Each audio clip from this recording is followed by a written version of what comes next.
Okay, hi guys. This time I'm gonna be talking about three muscles into this video. Okay, the first of the muscle will be the diaphragm. This is very interesting, right?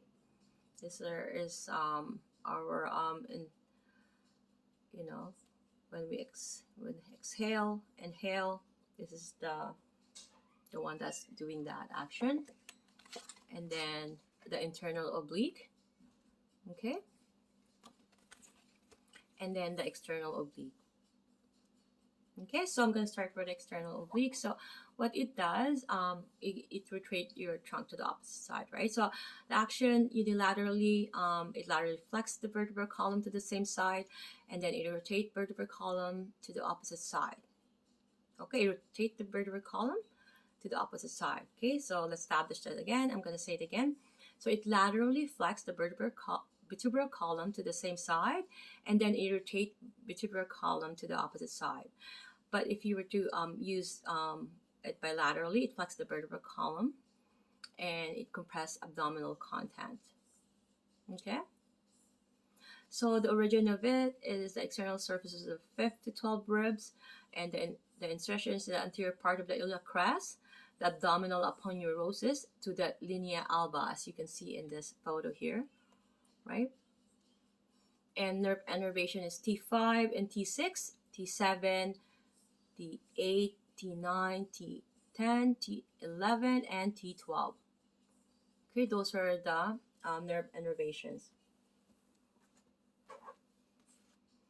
Okay, and the next muscle will be the internal oblique. We just did the external. Okay, so this is the internal oblique. So unilaterally, it laterally flexes the vertebral column to the same side, and it rotates the vertebral column to the same side. Okay, so bilaterally, it flexes the vertebral column. It compresses abdominal contents as well, same as the external obliques. Okay, so the origin is at the lateral inguinal ligament, iliac crest, and thoracolumbar fascia. So the insertions at the internal surface of lower 3 ribs, abdominal aponeurosis to linea alba. Okay, nerve innervation is T7, 8, T9, 10, T11, T12, and L1. The iliohypogastric and the ilioinguinal or the ventral rami. Okay, so we can see that in there.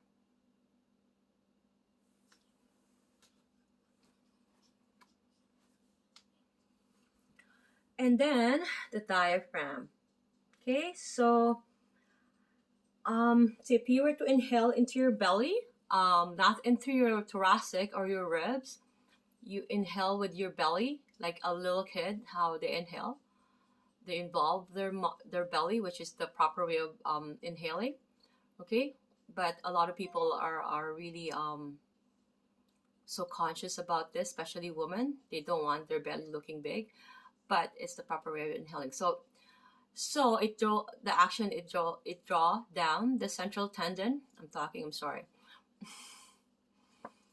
And I have the habit of covering my face because I'm showing you the muscles, right? There's no other way for me to present a picture. It'll take a long time, and that'll take away my time as well. So hopefully this will work for both of us, whoever is going to be watching this.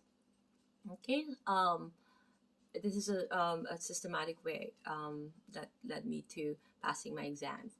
So the action, again, I'm going to repeat that it draw down the central tendon of the diaphragm. It decreased the volume of the thoracic cavity during inhalation. The origin is at the costal attachment, inner surface of the lower 6 ribs. The lumbar attachment is the upper 2 or 3 lumbar vertebrae, and the external attachment is the inner part of the xiphoid process. Okay, insertion is the central tendon. Okay, so that's very straightforward. Okay, nerve is innervated by phrenic, of course, C3, C4, and C5. Okay, so if you were to inhale through your belly, you're going to be using your diaphragm.